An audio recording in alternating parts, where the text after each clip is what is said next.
Good morning, students. Today we are going to start our next topic of mole concept.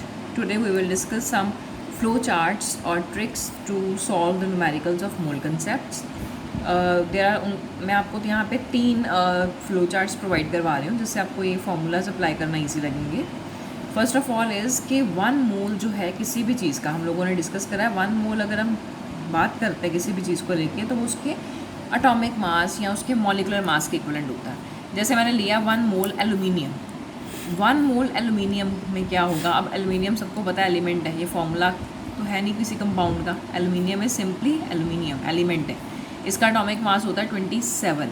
तो atomic mass 27 है. तो हमने क्या करना है, 1 मोल की जो क्वांटिटी है उसको कोरिलेट करना है इसके एटॉमिक मास के साथ. तो हमेशा याद रखोगे 1 mole is equals to the atomic mass of the particular element. इसी तरह से अगर आपके पास 1 मोल कार्बन है तो उसका मतलब है कि आपके पास 1 मोल कार्बन में कितने आपके पास ग्राम्स प्रेजेंट है, 12 ग्राम्स प्रेजेंट है. अगर आपके पास 1 मोल ऑफ मर्करी है तो उसका वेट कितना रहेगा, 200.6 ग्राम. अगर आपके पास 1 मोल ऑफ सल्फर है तो उसका वेट कितना रहेगा, एटॉमिक मास कितना रहेगा, 32 ग्राम्स. अगर आपके पास 1 मोल ऑफ सोडियम क्लोराइड है तो आपके पास कितना उसका वेट रहेगा, 58.5.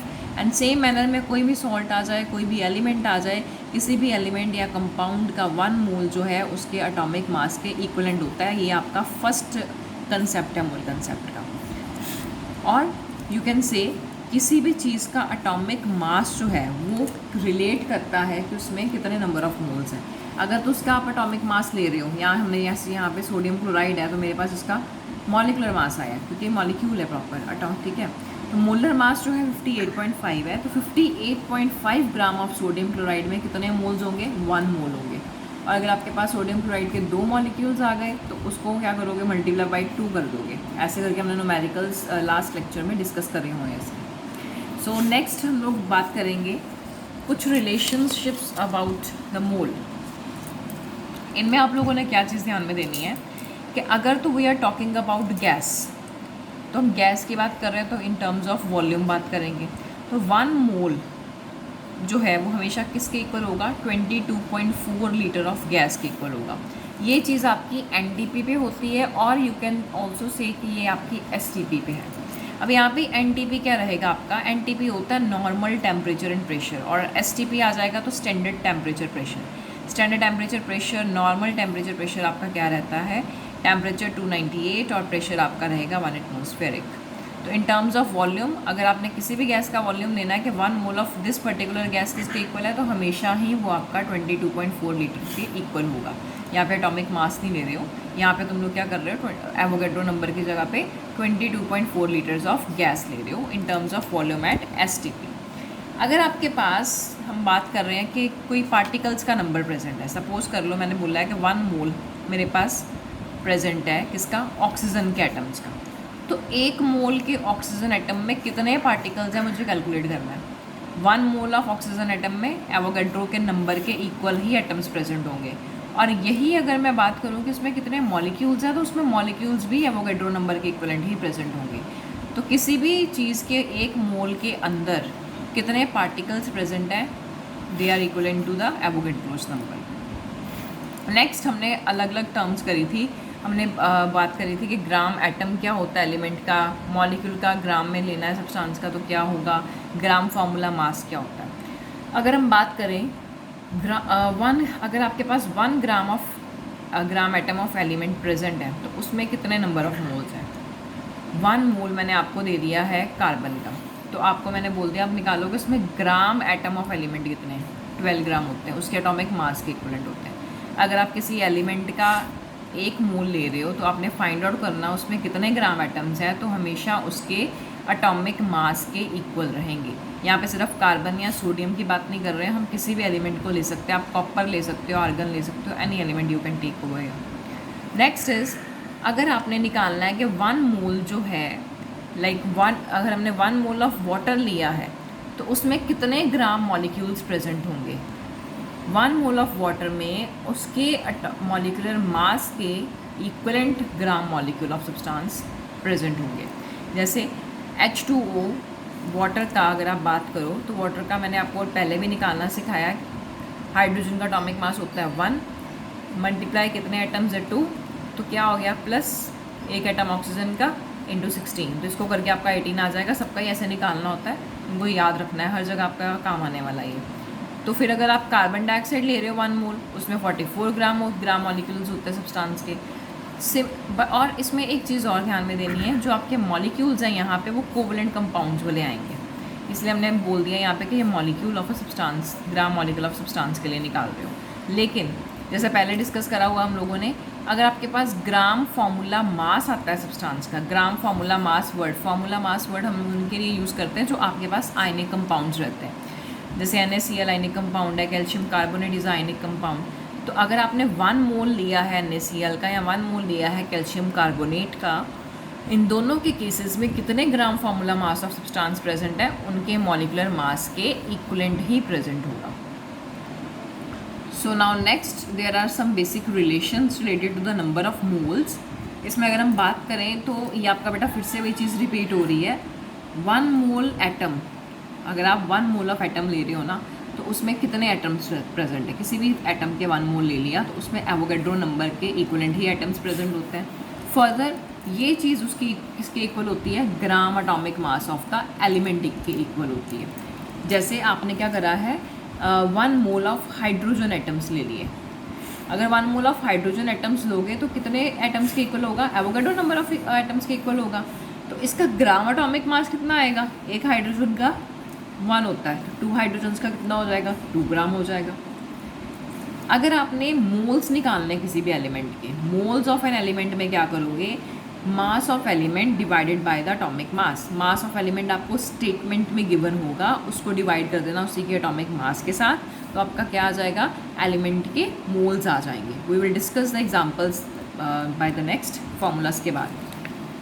Now here you can see, मैंने एक फ्लो चार्ट तैयार करा है, इसमें क्या है आपके पास, नंबर ऑफ मोल्स आपने कैलकुलेट करने हैं। नंबर ऑफ मोल्स से आप मास ऑफ सब्सटेंस भी निकाल सकते हो, और मास ऑफ सब्सटेंस से आप नंबर ऑफ मोल्स निकाल सकते हो। इन दोनों में से अगर एक भी चीज़ दी है तो दूसरी वाली ऑटोमेटिकली आपके पास आ जाएगी। जो थर्ड वन है वो रिक्वायर्ड है आपको, वो आपके पास रहेगा मॉलिकुलर मास या मोलर मास, जिसको आप बोल सकते हो, या एटॉमिक मास बोल लो। ये तो वैसे भी अगर आपको किसी कंपाउंड का, किसी एलिमेंट का या किसी मॉलिक्यूल का नाम गिवन है, तो उससे you can easily find out कि मास ऑफ सब्सटेंस कितना होगा और नंबर ऑफ मोल्स कितने होंगे। तो नंबर ऑफ मोल्स को अगर आप मल्टीप्लाई करते हो किसी चीज़ के मोलर मास के साथ, तो वो आपको क्या देगा, मास ऑफ सब्सटेंस दे देगा। और अगर आप किसी भी चीज़ के मास ऑफ सब्सटेंस को डिवाइड कर दोगे मोलर मास के साथ, तो आपको नंबर ऑफ मोल्स दे के जाएगा। ये आपका फर्स्ट मेथड है, शॉर्टकट है तो लर्न करने का फॉर्मूला। जो सेकंड है हमारे पास, उसमें आपको क्या चाहिए होगा कि अगर आपके नंबर ऑफ मोल्स आप निकालना चाहते हो तो आपको नंबर ऑफ पार्टिकल्स गिवन होने चाहिए, अगर आप नंबर ऑफ पार्टिकल्स निकालना चाहते हो तो आपको नंबर ऑफ मोल्स गिवन होने चाहिए। इन दोनों के बीच में जो कनेक्ट करेगा आपको, दैट इज़ एवोगैड्रोस नंबर। अगर तो नंबर ऑफ मोल्स को मल्टीप्लाई कर दो एवोगैड्रो नंबर के साथ, तो आपको नंबर ऑफ पार्टिकल्स मिल जाएंगे।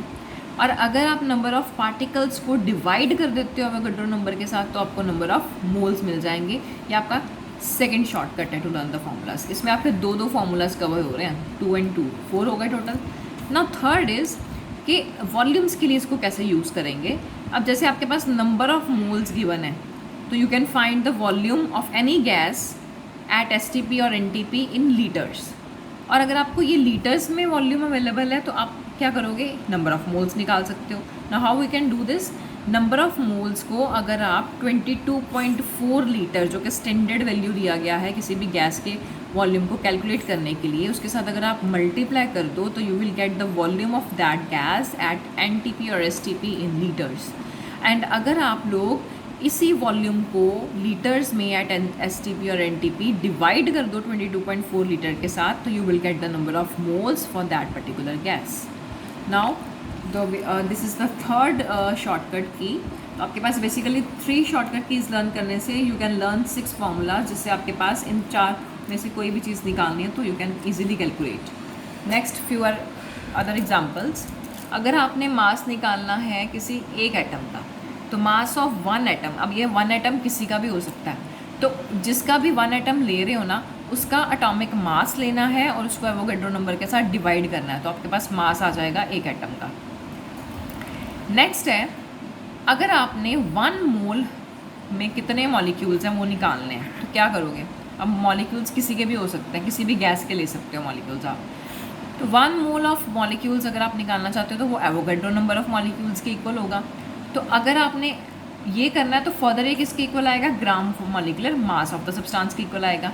ये फॉर्मूला बिल्कुल सिमिलर है टू द एटम्स वाले में। अगर आपने 1 मोल ऑफ एटम्स निकालना होता तो आप क्या करते, 1 mole of atoms is equals to this atoms, जैसे हमने प्रीवियस एग्जाम्पल स्टार्टिंग में डिस्कस करा था। सेम मैनर में वहाँ पे एटम्स था, यहाँ पे हम लोग मॉलिक्यूल्स ले रहे हैं। वहाँ पे हम लोगों ने एटॉमिक मास लिया था एलिमेंट का, यहाँ पे हम मॉलिकुलर मास ले रहे हैं सब्सटेंस का। सब्सटेंस का मॉलिकुलर मास आप उनके एटॉमिक मासेस को प्लस करके निकाल सकते हो। Next is how to calculate moles of compound.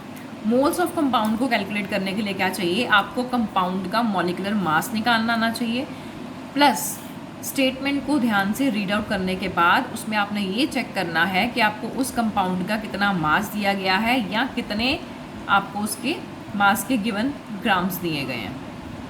Next, अगर आपने 1 मॉलिक्यूल का मास निकालना है तो क्या करोगे। 1 मॉलिक्यूल का मास निकालने के लिए क्या करना है, आपको जिस भी मॉलिक्यूल का मास निकालना है उसका मॉलिकुलर मास निकालना है और सिंपली उसका एवोगैड्रो नंबर के साथ डिवाइड कर देना है। तो आपके पास क्या आएगा, मास आ जाएगा 1 मॉलिक्यूल का। एक और चीज़ तुम लोगों ने ध्यान में देनी है, जब भी तुम लोग 10 की पावर्स डिवीजन में ले रहे हो वो पावर्स हमेशा ऊपर जाके क्या करेंगी, माइनस में हो जाएंगी। जैसे यहाँ पे 10⁻23 है ना, ये ऊपर जाके 10⁻−23 हो जाएगा। न्यूमेरिकल्स में इन चीज़ों का ध्यान रखना है। नेक्स्ट हमारे पास जो लास्ट यहाँ पे रहता है that is volume occupied by 1 mole of gas. अगर आपने ये निकालना है कि आपकी 1 मोल ऑफ गैस ने कितना वॉल्यूम ऑक्युपाई करा है एट STP और एट NTP, तो वो किसके इक्वल होगा, 22.4 लीटर्स के इक्वल होगा। और ये कांस्टेंट है जस्ट लाइक एवोगैड्रोस नंबर। इसमें हमारे पास जो रहता है कांस्टेंट प्रेशर रहेगा 1 एटमॉस्फेरिक, टेम्परेचर रहेगा 273, 298 नहीं 273 लेना हम लोगों ने। अब सपोज़ कर लो मैंने आपको 1 मोल ऑफ हाइड्रोजन दी है, तो 1 मोल ऑफ हाइड्रोजन का मतलब होगा 22.4 लीटर्स मैंने आपको दे दी है इस गैस के। अगर मैंने 1 मोल ऑफ ऑक्सीजन दी है तो उसका मतलब है 22.4 लीटर्स मैंने आपको ऑक्सीजन गैस दे दी हुई है। अब ये जो सारे फार्मूलाज हम लोगों ने करे हैं इनमें ज़रूरी नहीं है कि जो मैंने आपको ये लेफ़्ट साइड पे दिया है यही निकालने के लिए। आपको इन तीनों चीज़ों में से, हर फार्मूला में हमने 3 चीज़ें तो ली हैं अप्रॉक्सीमेटली, तो तीनों में से अगर 2 भी गिवन है तो आप थर्ड वन निकाल सकते हो ईजिली। ओके, सो नेक्स्ट है कि हमने, अगर आपके पास वॉल्यूम गिवन है तो आपने मोल्स कैसे निकालने हैं। वॉल्यूम गिवन हो तो मोल्स निकालने का फॉर्मूला है, जिस भी गैस के वॉल्यूम दिए गए हैं डिवाइड कर दो 22.4 लीटर के साथ, तो इससे आपके पास क्या आ जाएगा, मोल्स आ जाएंगे। अब समटाइम्स क्या होता है, आपके पास molecular masses are not given. अगर आपके पास मॉलिकुलर मास नहीं गिवन है तो ये दोनों चीज़ें आपको गिवन होंगी स्टेटमेंट में। एक होता है molar volume of the gas और दूसरा होता है डेंसिटी। आपने दोनों को मल्टीप्लाई कर देना है, रीड आउट करना स्टेटमेंट को ध्यान से, तो दोनों चीज़ें गिवन होंगी अगर आपको मॉलिकुलर मास गिवन नहीं है तो। ओके, तो you can calculate the third one. अगर आपके पास एटम्स दिए गए हैं तो आपको बोला गया है मोल्स निकालो, तो what you will do, N मतलब मोल्स गिवन मास को एटॉमिक मास के साथ डिवाइड कर दो। गिवन मास आपको जो स्टेटमेंट में दिया गया है, एटॉमिक मास जो भी आपको एलिमेंट की बात करी गई है उसके साथ उसको डिवाइड कर दो, you will get the number of moles. Same चीज़ है अगर आपके पास मॉलिक्यूल्स प्रेजेंट है, मॉलिक्यूल्स के लिए मोल्स निकालने हैं तो गिवन मास या फिर वेट जो भी गिवन होगा उसको उसी के मॉलिकुलर मास के साथ डिवाइड कर दो। And last is how to calculate N for number of particles. Particles की अगर बात करें, पार्टिकल्स में आपके पास मॉलिक्यूल्स, एटम्स एंड कुछ भी आ सकते हैं, तो एन का फॉर्मूला जो है पार्टिकल्स के नंबर के लिए क्या रहेगा, capital N upon N nought. Capital N होता है नंबर ऑफ पार्टिकल्स के लिए, या तो ये आपको गिवन होगा, अगर ये नहीं गिवन होगा तो नंबर ऑफ मोल्स गिवन होंगे, divided by Avogadro's number. Capital N number of particle या नंबर ऑफ मोल्स में से कोई एक चीज़ दी होगी, दूसरी आप लोगों ने फाइंड आउट कर लेनी है। तो these are some formulas for the mole concept. We will discuss 2 to 3 examples, then मैं आपको एक PDF में शीट दे रही हूँ, उसमें मैंने मोस्टली आपको सारे हिंट्स प्रोवाइड किए हैं। Just solve them out and अपनी क्वेरीज के लिए मेरे से अपडेट ले लेना। तो यहाँ पे हमारे पास जो फर्स्ट एग्जांपल है, ऐसा मैंने आपको लास्ट लेक्चर में भी करवाया हुआ है, calculate the number of atoms in 24 gram of carbon. अब मैंने यहाँ पे जो एटम्स लिया ना, आपकी स्टेटमेंट चेंज होकर भी आ सकती है, ज़रूरी नहीं आपने हमेशा एटम्स निकालने हैं, हो सकता है आपने मॉलिक्यूल्स निकालने हो किसी कंपाउंड में से, ठीक है। एनी चीज़ कोई भी आपके पास वहाँ पे चीज़ निकालने के लिए मांग सकते हैं। अगर एटम है तो एलिमेंट दे देंगे, मॉलिक्यूल है तो किसी कंपाउंड का ही होगा। तो जैसे सपोज करो हमारे पास यहाँ पे हमने नंबर ऑफ़ एटम्स निकालने हैं। मुझे पता है कि मेरे पास अगर मैं कार्बन ले रही हूँ तो कार्बन का एटॉमिक मास कितना होता है मेरे पास, 12 ग्राम। 12 ग्राम में मेरे पास कितने नंबर ऑफ आपके आ जाएंगे पार्टिकल, एटम्स कितने होंगे, एवोगैड्रो नंबर के इक्विवेलेंट एटम्स होंगे। मेरे पास जो 1 मोल अगर आप बात करो, एक कार्बन का जो एटम है, एक कार्बन के एटम का मास होता है 12 ग्राम, और फर्दर वे जो 12 ग्राम होता है ये कितने नंबर ऑफ एटम्स के इक्वल है, 6.022 इंटू 10⁻23 के इक्वलेंट है। नाउ अगर 12 ग्राम के अंदर इतने एटम्स हैं तो 1 ग्राम के अंदर कितने एटम्स होंगे, आपने यूनिटरी मेथड लगाना है। 6.022 इंटू 10⁻23 अपॉन 12 इनटू आप कर सकते हो 1, नहीं भी लिखो तो चलेगा, क्योंकि 1 से मल्टीप्लिकेशन करके तो आंसर तो आपका वेरी करने नहीं वाला। बट आपको 1 में नहीं चाहिए, आपको चाहिए 24 में, तो 24 में निकाल लो फिर इसका कितना आ रहा है। Okay, now next is calculate the number of molecules. हमने पहला एग्जाम्पल एटम के लिए करा, सेकेंड एग्जाम्पल हम लोग कर रहे हैं यहाँ पे मॉलिक्यूल्स के लिए। मॉलिकुलर मास जो है ऑक्सीजन का, वी ऑल नो 32 है। कैसे 32 आता है, यू नो ऑक्सीजन एक एटम का 16 है, तो 2 का हो जाएगा, तो क्या हो जाएगा 16 इंटू 2 हो गया आपका 32। अब 32 ग्राम में इतने नंबर ऑफ मॉलिक्यूल्स हैं, 1 में कितने होंगे वो निकाल लो। 1 में कैलकुलेट करके अगर आपके पास जो भी वैल्यू आता है उसको आप 8 ग्राम के साथ इजीली निकाल सकते हो। जैसे 1 में आया कि Avogadro number divided by the atomic मास, 8 में कितना होगा, उसी इक्वेशन को मल्टीप्लाई बाय 8 कर दो, आपके पास रिक्वायर्ड नंबर ऑफ मॉलिक्यूल्स आ जाएगा। एक चीज़ और है बच्चे, अगर आपने एवोगैड्रो नंबर को 6.022 10⁻23 की बजाय ले लिया है 6.02 इंटू 10⁻23, तब भी आपका वैल्यू ठीक रहेगा। आंसर आपका कुछ पॉइंट्स में वेरी करेगा, but you can take this also अपनी कैलकुलेशंस को ईजी करने के लिए। नेक्स्ट एक एग्जाम्पल करते हैं हम लोग वॉल्यूम का। कहते हैं calculate the volume occupied by 14 gram of nitrogen. आपके पास 14 ग्राम नाइट्रोजन दे दी है, आपने ये पता लगाना है कि ये कितने वॉल्यूम्स ऑक्युपाई करेगा। सो 1 मोल ऑफ नाइट्रोजन जो है, किसी भी गैस का 1 मोल लो तो उसके एटॉमिक मास के इक्वल होता है, और उसका एटॉमिक मास किसके इक्वल होता है, गैस का 22.4 लीटर्स के इक्वल होता है। जस्ट लाइक बाकी अगर बात करें गैसेस के अलावा तो एवोगैड्रो नंबर के इक्वल कर देते हैं, इसमें हमने इसके इक्वल कर दिया। अब 1 ग्राम नाइट्रोजन में कितना होगा, 22.4 अपॉन 28 इंटू 1 हमने निकालना किसमें, 14 में। 14 में आपके पास आ गए 11.2 लीटर्स। तो 14 ग्राम ऑफ नाइट्रोजन ने कितनी वॉल्यूम ऑक्युपाई करी, 11.2 लीटर्स।